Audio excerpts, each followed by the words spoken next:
Hyderabad Shamshabad outer ring రోడ్డుపై జరిగిన ఘోర రోడ్డు ప్రమాదంపై విచారణ జరుగుతోంది.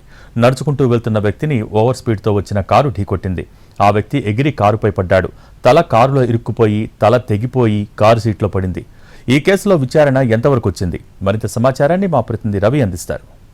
శంషాబాద్ ఔటర్ రింగ్ రోడ్ పరిధిలో ఘోర రోడ్డు ప్రమాదం చోటు చేసుకుంది. ఓ వ్యక్తి ఔటర్ రింగ్ రోడ్ మీదుగా నడుచుకుంటూ వెళ్తుండగా వెనక నుంచి వేగంగా వచ్చినటువంటి కారు ఆ వ్యక్తిని ఢీకొట్టింది. దీంతో ఒక్కసారిగా తను ఎగిరి కారు మిర్రర్ పై పడ్డాడు. కానీ తన తల ఈ కారు మిర్రర్ లో ఇరుక్కుపోవడంతో ఒక్కసారిగా తల మొండెం రెండు వేర్వేరు అయిపోయాయి. ముందు భాగంలో సీట్లో తల పడిపోయింది.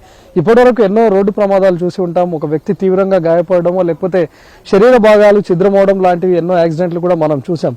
కానీ ఇది చాలా రేర్గా జరిగినటువంటి యాక్సిడెంట్. ఒక్కసారిగా తను బలంగా ఢీకొట్టడంతో అదే కారు మిర్రర్ పై పడడమే కాకుండా తన తల కూడా ప్రస్తుతం మనం చూసినటువంటి ఈ మిర్రర్ హోల్లో ఇరుక్కుపోయింది.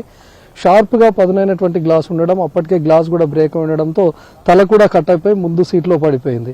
అయితే ఆ వ్యక్తి ఇక్కడే శంషాబాద్కు చెందినటువంటి వ్యక్తిగా తెలుస్తుంది. మతిస్థిమితం లేకుండా ఇంట్లో ఎక్కువగా ఉండకుండా రోడ్లపై అటు ఇటు తిరుగుతూ ఉంటాడని కూడా పోలీసులు గుర్తించారు.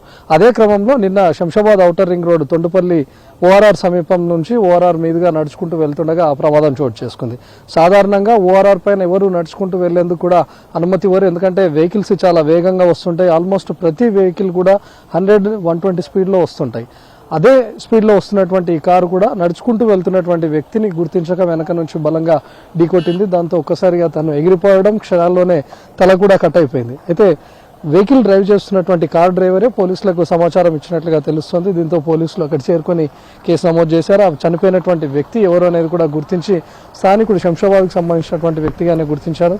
మృతదేహాన్ని బంధువులకు అప్పగించారు. కానీ తను ఎంత స్పీడ్లో వస్తున్నాడు లేకపోతే అప్రమత్తంగా లేకపోవడం కూడా డ్రైవింగ్ చేస్తున్నటువంటి వ్యక్తి నిర్లక్ష్యంగా పేర్కొని ఇప్పటికే కారు నడుపుతున్నటువంటి వ్యక్తి పైన కేసు నమోదు చేశారు. దీనిపైన గంటపై దర్యాప్తు కూడా చేస్తున్నారు. అయితే ఓఆర్ఆర్లో ఎవరు కూడా నడుచుకుంటూ వెళ్లేందుకు అనుమతి ఉండదు. ఎందుకంటే వెహికల్స్ స్పీడ్గా వస్తుంటాయి. కానీ ఈ వ్యక్తి ఓఆర్ఆర్ మీదుగా వెళ్ళాడు కాబట్టి పాదచారుడిదే తప్పు అయినప్పటికీ వెహికల్ డ్రైవ్ చేస్తున్నటువంటి వ్యక్తి కూడా కాస్త జాగ్రత్తగా చూసుకోవాలి. రోడ్డుపై ఎవరు వస్తుంటారో అనేది కూడా చూసుకోవాలి. ఆల్మోస్ట్ సర్వీస్ రోడ్డు లాంటి ఏరియాలో ఈ ప్రమాదం జరిగింది కాబట్టి కాస్త నిదానంగా చూసుకొని వెళ్లాల్సి ఉంది.